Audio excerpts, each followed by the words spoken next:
Let's see.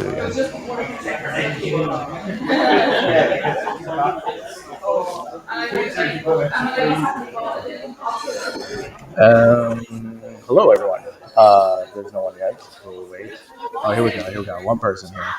Welcome. First one. Welcome. We are finally here in Barcelona at the Barca Café. Let me know if you can hear everything. I'm here with Adrian, who also has his own podcast. Adrian, tell us about your podcast, a little bit about what you're doing here in Barcelona and also your tour company. Yeah, so I have a podcast, but spoiler alert, it's in Polish. So I don't think many people will understand this language. But if you want to try, be my guest. The handle is 9 Camp Nou, as you can see. So no Camp Nou is the blog. But we do Instagram and Twitter. We do in English. So feel free to join and follow us. Yeah. So it's 100% Barca.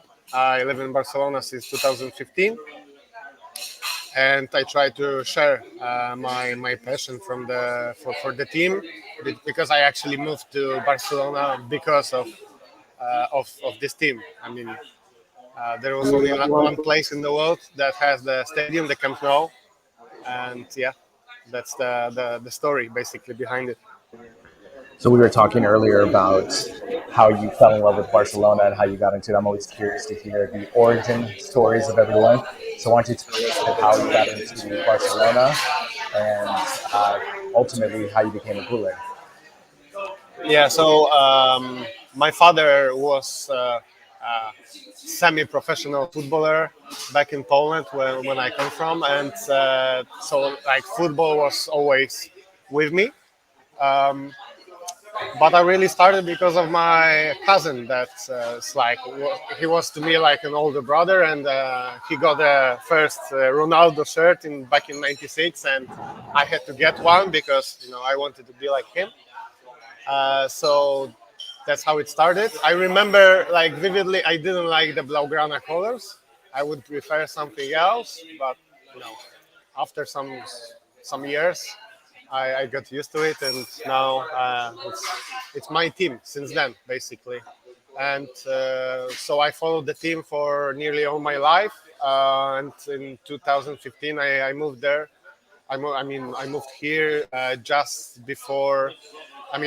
after the Luis Enrique triplete, which was, I didn't expect that it will go like it did, the whole story with Barcelona. I thought maybe we'll get another like triplete or whatever, maybe at least like 1 or 2 Champions League more with MSN as the team, but we all know how it ended so far. I mean, but at least I got to see Messi for like 6 years.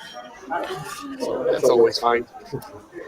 Yeah, we were talking earlier. We kind of have similar origin stories and similar love for the original Ronaldo and so forth. So I thought that was very interesting. Tell us also, I mean, one of the things that we connected was also your amazing photos that you take about the Camp Nou and so forth. How did that become a passion for you to take photos and also just share them? Because your Instagram account is awesome. I love it. We talked. That's basically how we connected, was through Instagram, and then we started talking about podcasting and so forth. But tell us a bit how you got into photography and photographing the Camp Nou and so forth.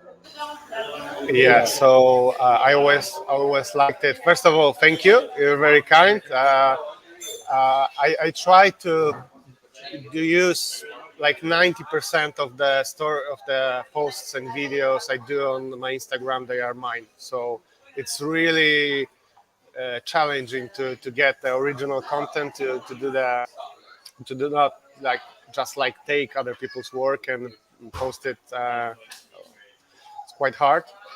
Um, and as photography goes, I mean, I used to study at the film school back in Poland, so it was always something like I felt really connected to, and I just like posting stuff and doing videos. I try to do even more like videos now than just photos, but we'll see if people like it. So yeah, so let's get a little bit into. I also want to talk about some of the do's and don'ts here of visiting Barcelona. Obviously, you have a tour company here in Barcelona. Obviously, it's in Polish, but still, I think the same things can apply for a person who is visiting Barcelona, especially outside of Spain. What are some of the pieces of advice you would give to them when they're trying to see a match, especially, but also maybe coming here to the Camp Nou? What kind of piece of advice would you give to those people visiting Barcelona? So as for tourists that come here for the first time, first thing would be take care of your belongings. Be vigilant, especially when you're in a metro or really any crowded area like near Sagrada Familia, La Rambla, because when you have tourists in Barcelona, obviously you will have people that try to rob you to take your stuff. So this is like the most basic stuff, but I think most of the people already know that. Barcelona is not a dangerous city unless you don't go to some neighborhoods at like 3 a.m. drunk. Maybe this can be a bit dodgy, but yeah, it's a really friendly city. Just there are some people that take advantage of it. Second thing, I think, is like don't don't go to. I mean, go to La Rambla because you will. Everybody does, but maybe don't get anything to drink or eat there because it's like the quality of food is not very good. It's quite touristic, I would say. Also the prices are a ripoff. So maybe try some other places. Like if you go just stray a bit from La Rambla, you will get many great cafes, bars, restaurants with really typical local food. But the ones that are directly at La Rambla, I don't like them that much. Um, yeah, so this would be my advice, and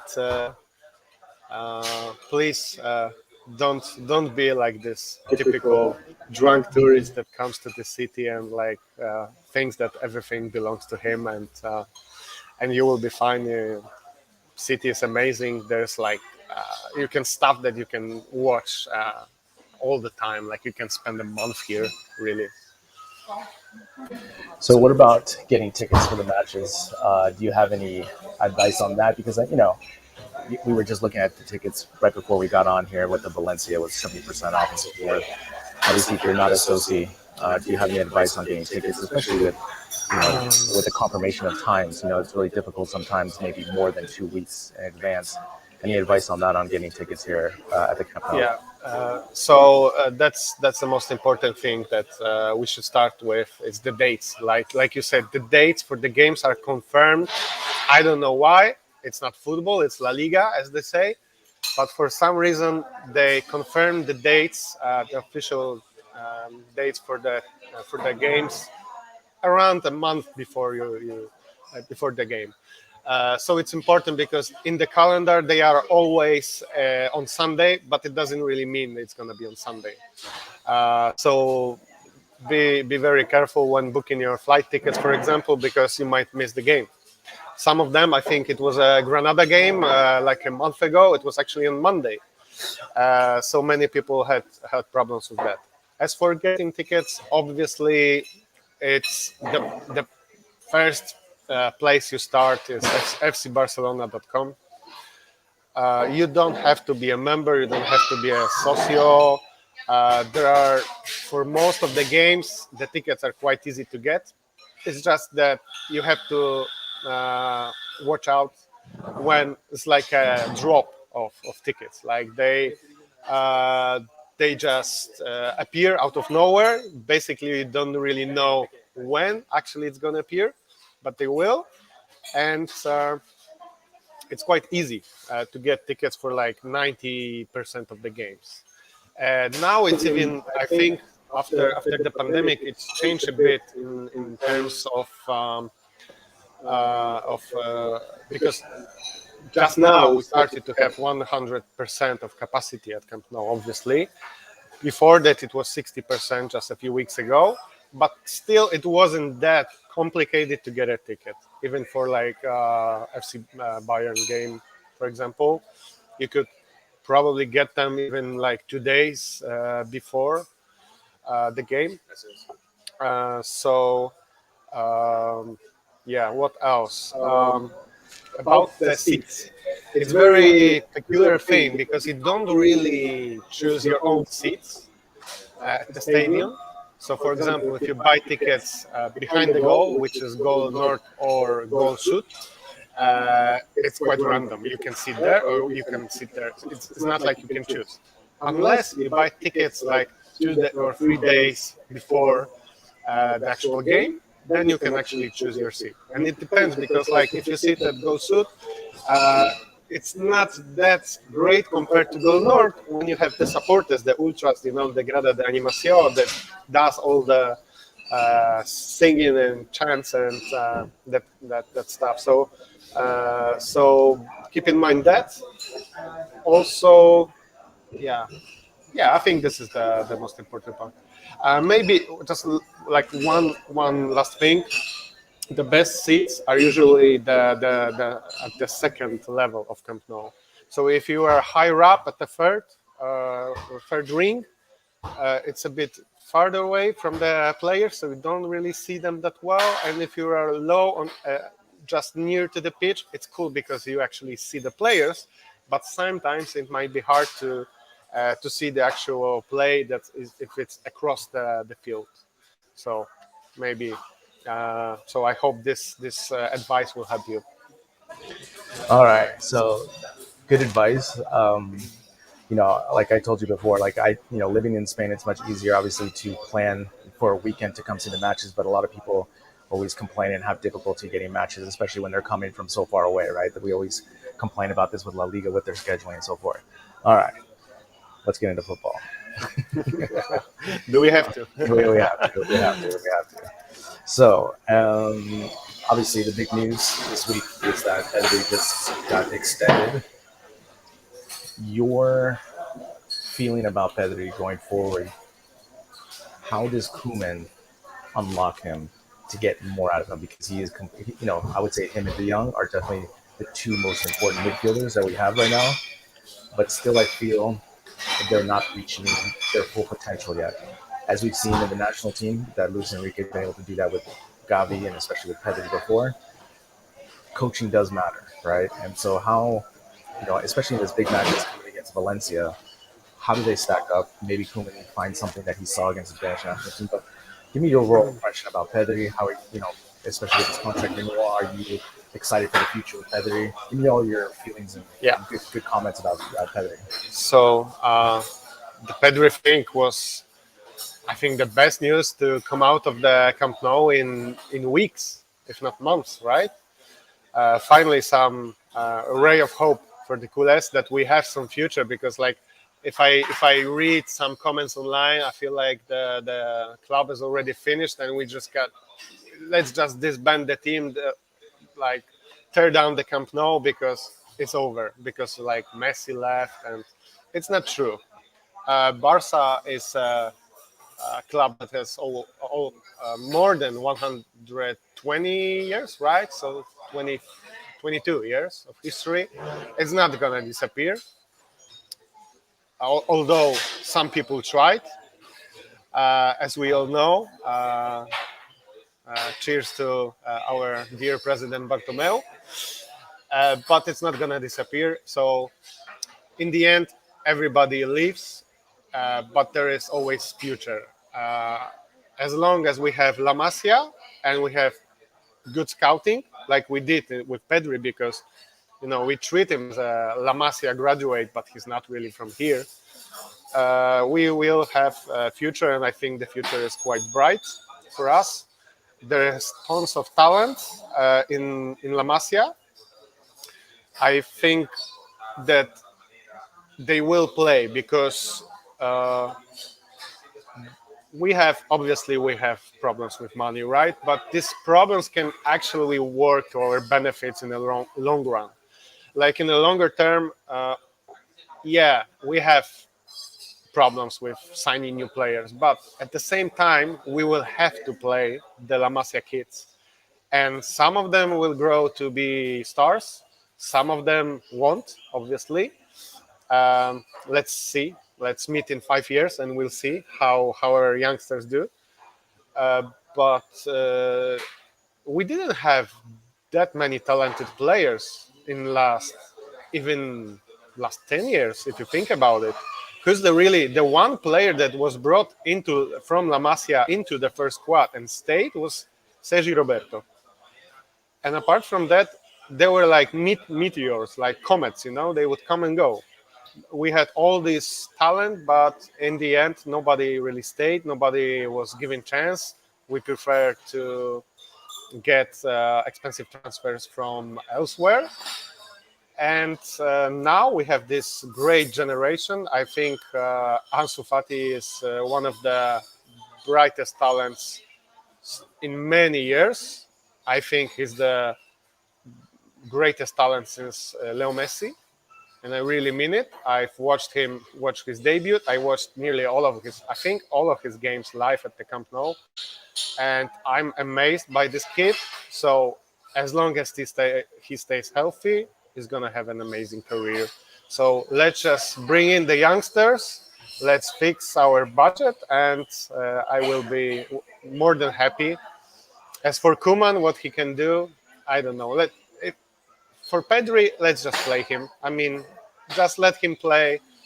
Uh, don't run him into the ground like you did last season, maybe, because he's still 18 years old, and he will be fine. I'm sure of that. Well, we had a lag there on the Wi-Fi or whatever. No, I totally agree with the La Masia comment.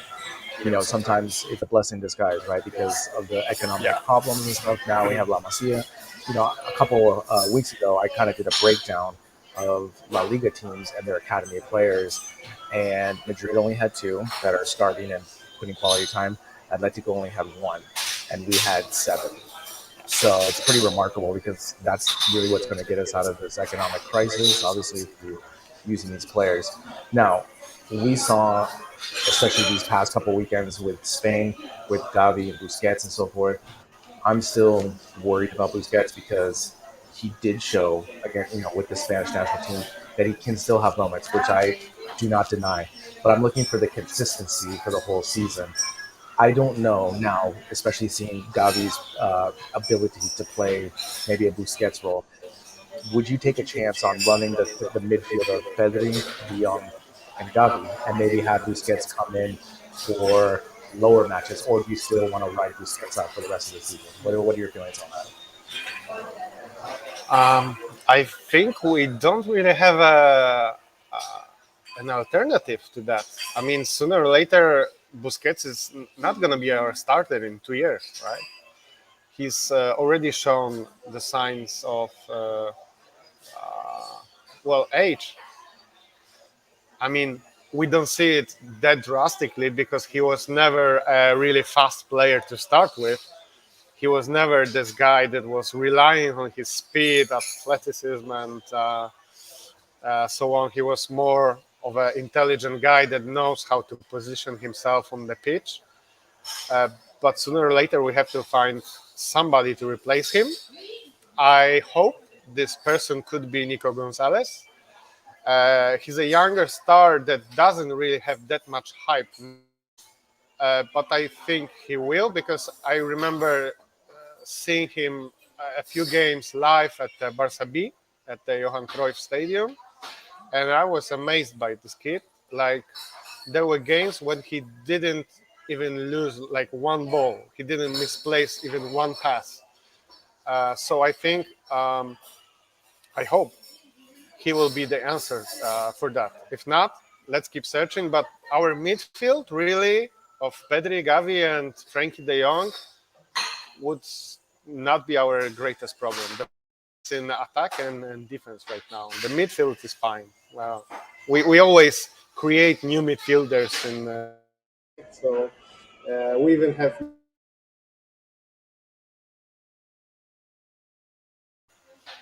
second team. I mean, substitute. a support role for the titulars, the starters. Yeah, it's a great point. We'll finish off a little bit with the defense, and we'll go into attack because the attack will give us a little bit more positivity because we can have we're going to get Gabriel back and we're going to get Dembele back hopefully, and obviously Ansu Fati is going to be playing more time. But with the defense, the news just came out that Araujo just got hurt, so he's not going to be available for the Valencia match. Does the defense worry you as much as it does me? Because for me, it's always these early, easy goals that Barcelona keeps giving up. And to me, I don't want to always pile on Koeman, but it's this like coaching discipline of the defense. Is Araujo the best pairing with PK, or do you want to go with the 3-back system? How would you kind of go with that? Are you as nervous, especially in this match, against a high-quality team that the defense can hold out and pitch a shutout? Yeah, so obviously Ronald Koeman was a defender, and the thing that he doesn't know how to do is teach people how to defend. Like tactically, we just make so many mistakes, it's unbelievable. Back when we had Leo Messi, he just covered for many of those mistakes. Now we see how the team looks like when there is not Messi in the team, that you can just focus and maybe create for some others and just score goals, because we also have problems with scoring goals. So I think those two things are always connected to each other. The more you pressure up front, the more you keep the ball up front, the more defenders they have to put to guard you, to defend you, the less time they will have to counterattack or to pressure you, right? So it's always like connecting mechanisms. So our defense really is horrible, man. I mean, Araujo was the best, is the best defender that we have, and apart from that, Piqué, well, he starts showing age as well. He's not what he used to be, and also I don't think he was ever the leader that we really expected him to be, like a leader of the defense. He wasn't great at this role. I mean, we all know what happened in so many games, especially in the Champions League, that we got applied a bag of goals. So we need to look for somebody else. Will this person be Eric Garcia? Maybe. I don't know. Mingueza? Definitely not. Lenglet? Come on. Umtiti? Oh my God, come on. So there's a huge gap in the defense, and I really love Araujo. I think he's gonna be an awesome player, especially one-on-one. He just can't be beaten, you know. But at the same time, I'm worried about his injuries that keep popping up. I mean, the best ability is availability, right? As they say. And if he's not on the pitch, we will have to experiment with other people like Lenglet or maybe even Umtiti. Who knows? That's quite a scary thought to begin with. So, yeah. No good question, no good answer from Kuman right now. I mean, I know he's always having those excuses that like it's everybody's fault. It's never Kuman's fault, right? It's always somebody else's. But the thing is, he really cannot do like a great job defensively, because who's there to be those defenders? That's a tough job. Yeah, it's funny because I'm looking over your shoulder and I just see the picture of Puyol, and it just makes me sad. Let me show it.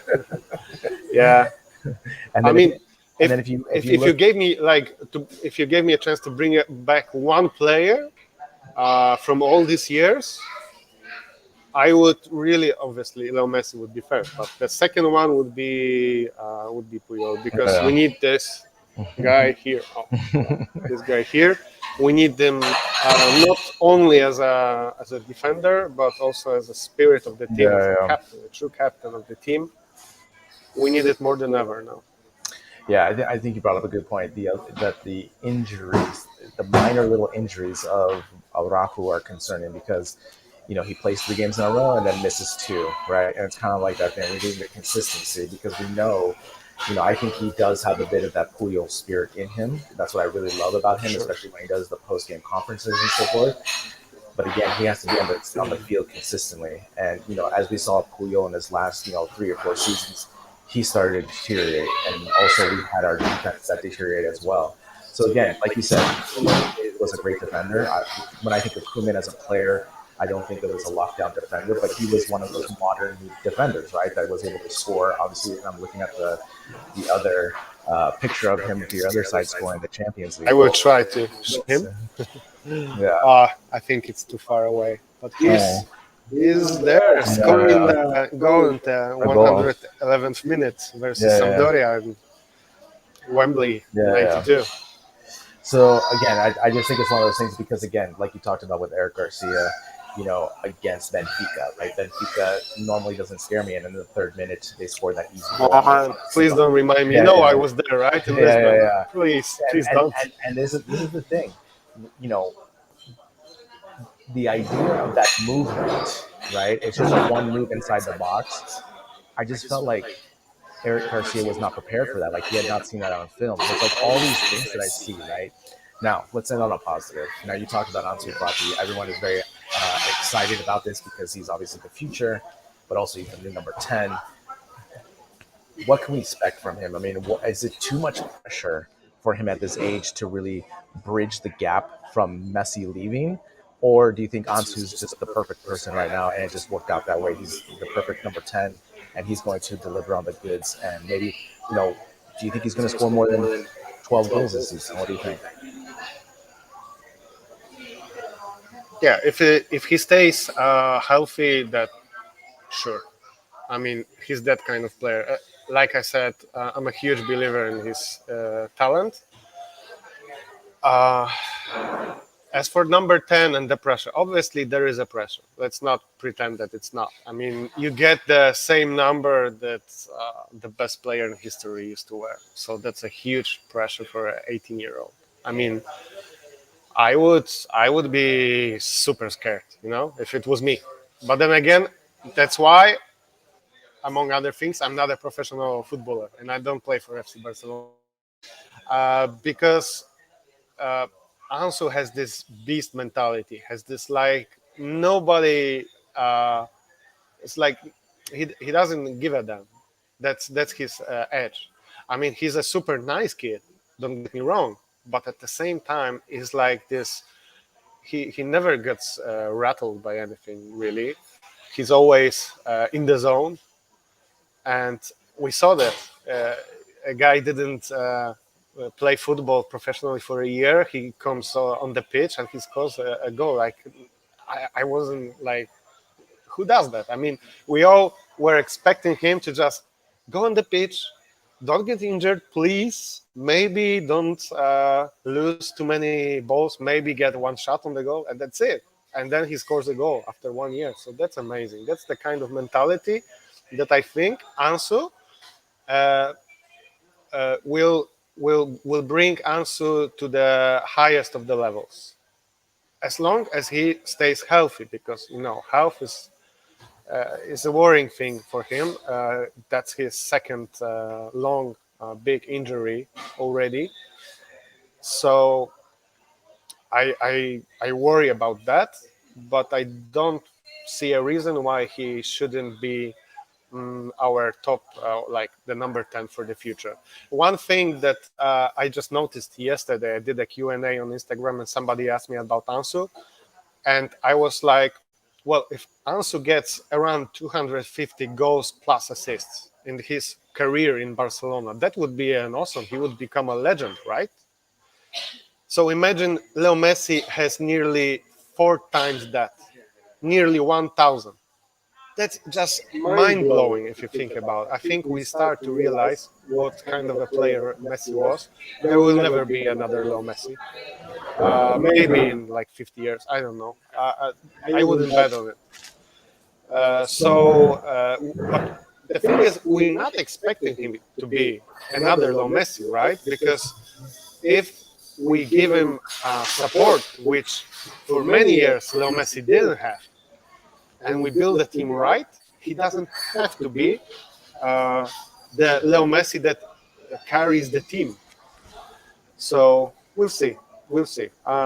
Let's hope also stays healthy and we'll enjoy him for many years. I know he loves Barca. Yeah, I'm like you said, I'm really excited to see what the future holds. And like you said, if he scores 200 goals, that's an epic career. And That's more than Neymar. Exactly, and this is one of the things that Messi and Ronaldo have jaded us because of the amount of goals that they've scored throughout the season has elevated our expectations for other strikers. Right? I remember, before Ronaldo and Messi, if you scored 12 goals, 18 goals, that was like an epic year.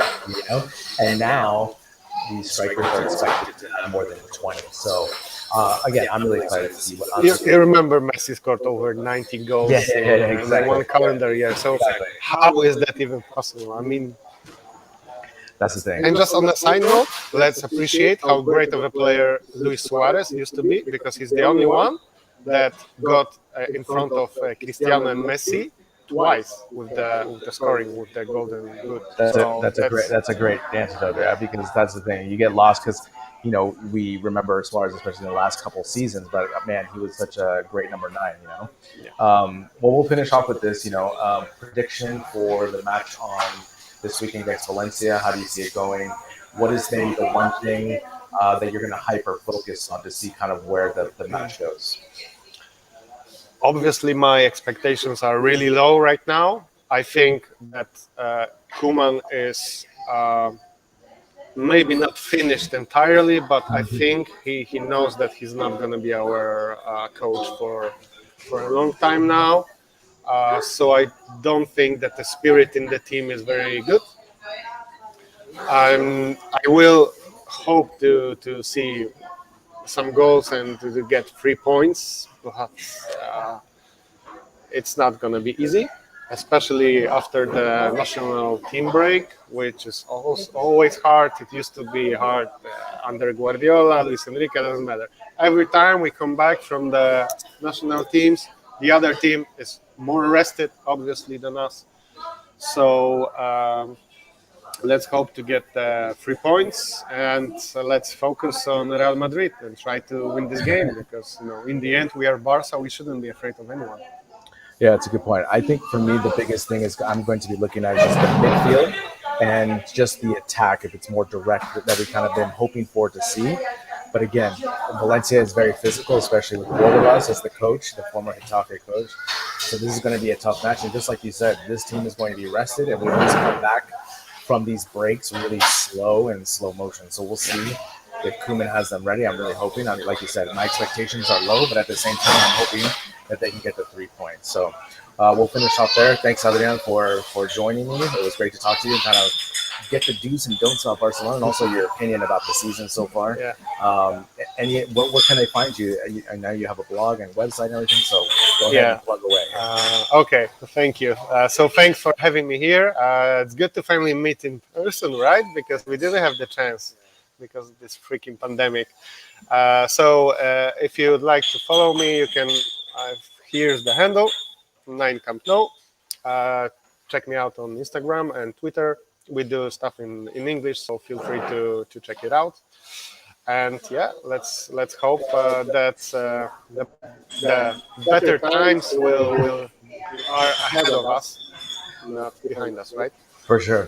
And like we were talking about NBA basketball, I'm a Golden State Warriors fan, so I have been prepared my whole life for bad basketball my whole life. Yeah, so it's kind of the same thing. This is the ebb and flows, the ups and downs of following a sports team. You have the highest of highs, and then you have lows, and it's just managing those things. So tomorrow I'm going to be recording with Mariana our podcast, and we're going to be doing it live in person, and so that'll be very exciting. So we'll see what happens with FC Barcelona this weekend. Until next time, have a good week, everyone, and Visca Barca. Visca Barca.